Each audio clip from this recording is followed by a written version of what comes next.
Jesus was going through the region between Samaria and Galilee. As he entered a village, 10 lepers approached him. Keeping their distance, they called out, saying, "Jesus, Master, have mercy on us." When he saw them, he said to them, "Go and show yourselves to the priest." And as they went, they were made clean.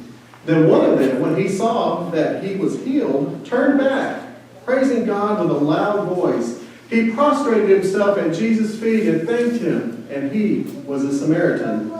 Then Jesus asked, "Were not 10 made clean? But the other 9, where are they? Was none of them found to return to give thanks and praise to God except this foreigner?" Then he said to him, "Get up and go on your way. Your faith has made you well." The gospel of the Lord. Praise to you, O Christ. Grace to you and peace from God the Father, from Jesus Christ our Lord. Amen. You may be seated.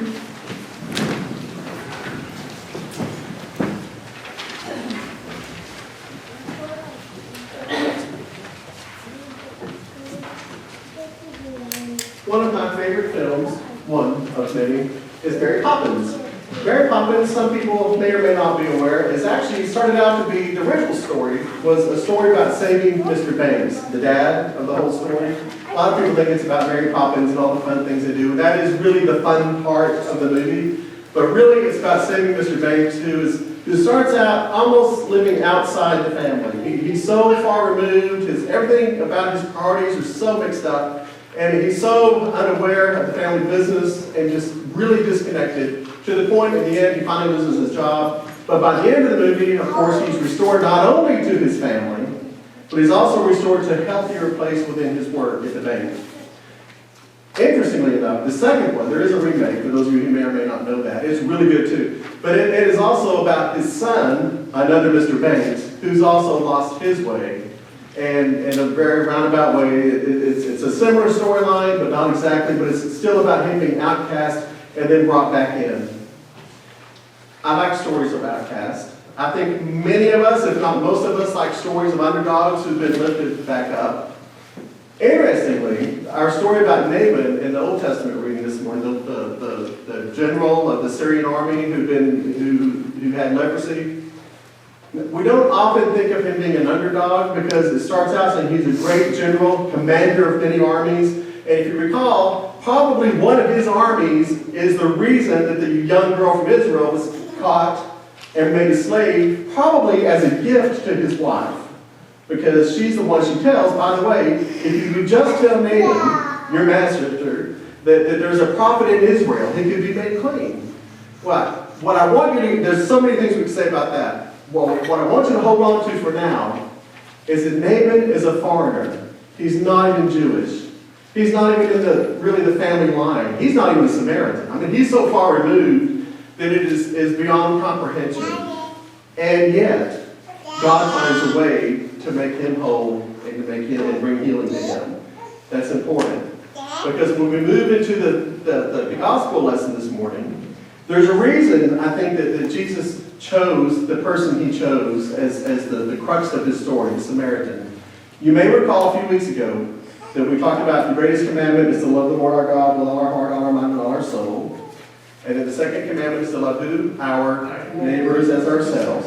Okay, the last reading that we heard from a Samaritan was about a fellow who was beat up on the side of the road, and he was dying and hurt, and a priest walked by, and Levi walked by, I forget. All these people walked by except for the good Samaritan, who stopped, didn't ask him who he was, if he was qualified to receive help or healing, didn't ask him, didn't fill out a questionnaire, he just stopped and helped him. Now, it's important that we understand Samaritans were not just looked down, they were really despised by most of the Jewish sect for a lot of different reasons. But I think important part for us this morning is to grasp who is it in our culture that would be similar as far as we just really have a distaste for as a group, all of us? And it's not even really ethnic based. It's, I would think, ISIS fighters, I think we would all agree right now, are out of favor with the majority of the population.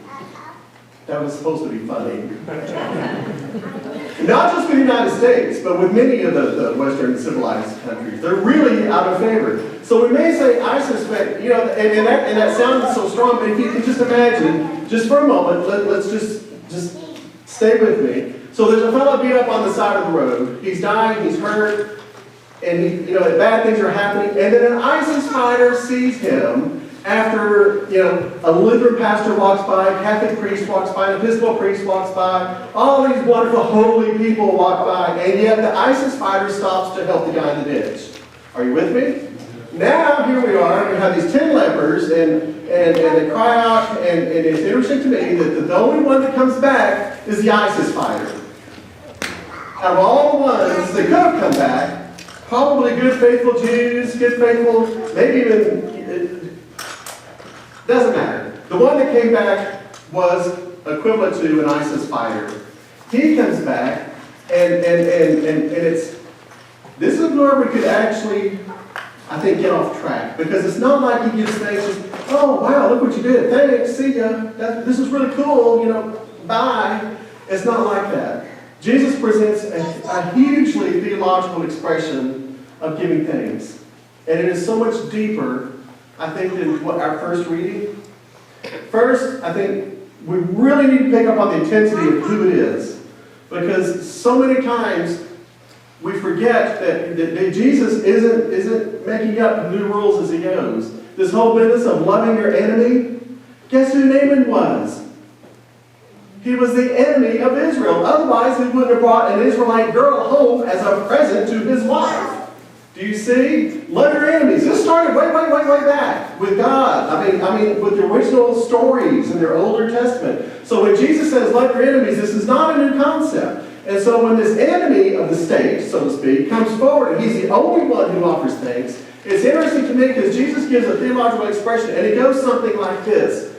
First, this strange foreigner who is the most unlikely of all people to even acknowledge God sees and is made aware that his healing could only have come from God.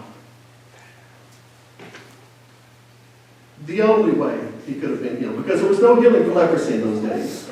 The only way, it had to be an act of God. So he sees it, he's made aware, he understands the source, kind of like we make it through that first night of grieving. We make it through that first night of not knowing what the test results are going to be. We make it through that first night where we have to make those phone calls and we're not real sure how that's going to go over, and yet we survive it. And so the next day we know that the only way we have survived that horrific event in our life is because by the grace of God. Are you with me? We see it, we're made aware, we acknowledge. I mean, this is so much deeper than just say, hey. So we're made aware that it is an act of God that saw us through. And then the Bible says his very next act was, he did shout praises along the way, but when he found Jesus, it was an act of worship. He prostrated himself in front of Jesus, and what that word means is he stretched himself out face down at Jesus' feet in the dust to worship God, to worship Jesus for the good things God has done. So not only did he acknowledge and recognize this was an act of God, he shouted praises to God, and then he threw himself in worship to God. That's the way Jesus describes holy thanksgiving. Holy thanksgiving. When we finally see, and sometimes it only happens in hindsight, then we can see that it was only by the grace of God that got us to this point, whatever that point is, whether it's through our grief, the diagnosis, whatever it could be, divorce, you name it. And we see that the only way we have survived this is one day at a time, but by the grace of God. And we acknowledge it, we praise God, and we throw ourselves in worship at Jesus' feet because that is the only reason we're still here. It's interesting. Jesus, on the other hand, in healing, he saw the lepers. Of course, they called out, I get that. But he saw the lepers, he healed them all. He didn't question who they were, what nation state they're from, anything about their background. There was no questioning. He just saw them, he healed them. And then when they came forward, this one came forward to worship him. He acknowledged him, who he was.